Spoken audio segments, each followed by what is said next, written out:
Hey there, welcome back. The next part of our positioning strategy is learning more about your competition.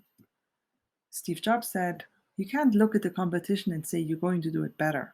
You have to look at them and say you're going to do it differently. Remember, if you look the same and you say the same things, you're just adding to the noise. And market noise confuses the consumer. Confused consumers don't buy. Having more options isn't necessarily better. I personally hate having to do research and, I'm easily overwhelmed by too many options and I end up not doing anything. Decision fatigue, if you will, because there are too many different things out there. You want to present yourself as offering something different that is easy to remember. But before you can figure out how you're different, you have to know what else is already out there. And that's where your competitive analysis comes in. It means looking at the market from the point of view of your audience and putting it under a microscope. So when you're looking at your competitive landscape, you're not looking for ways to replicate what your competitors are doing. You are trying to understand first who are your main competitors, the indirect and the direct ones, and then what are they offering? What are they promising? And how well are they doing what they're promising? Try to look at it from the perspective of your audience. You want to understand what they're doing and how well that solves your audience's problem. Don't just assume you know all competitors. Either use Google, use keywords your audience might use to look for a solution to their problem. You might come across options you haven't even thought about, and that includes indirect competition. So if you're a chiropractor, don't just look for chiropractors. Use the symptoms people might use to as keywords to find a solution to that problem.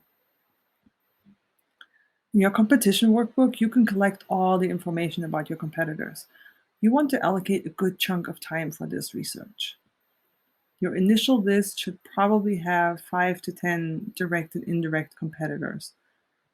I want you to go through the entire workbook for at least 3 of them. The workbook is set up for 3 competitors, right? Your 3 biggest ones. And then mark parts that do really well with a thumb up and parts that don't do well with a thumb down. But, don't just mark everything, just the stuff that stands out. And that will help you identify important parts later on. So you can just look through your workbook and look for the check marks. That will help you identify patterns. If everybody does one thing really well, but there are gaps somewhere else, you will notice that as you go through your workbook.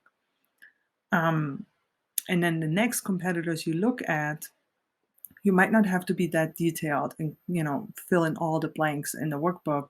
You can just check out if they fit that pattern that you have discovered and see if anything else sticks out. Maybe they do something else really well, but you're just looking for confirmation for the patterns that you've noticed with your 3 big competitors.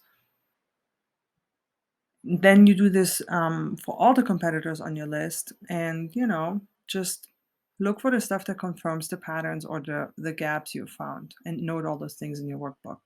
And then when you're ready, I will see you in the next video where we will bring all the pieces together and look at how you can stand out now from all the other options in the market out there, and how you can stand out to the right people.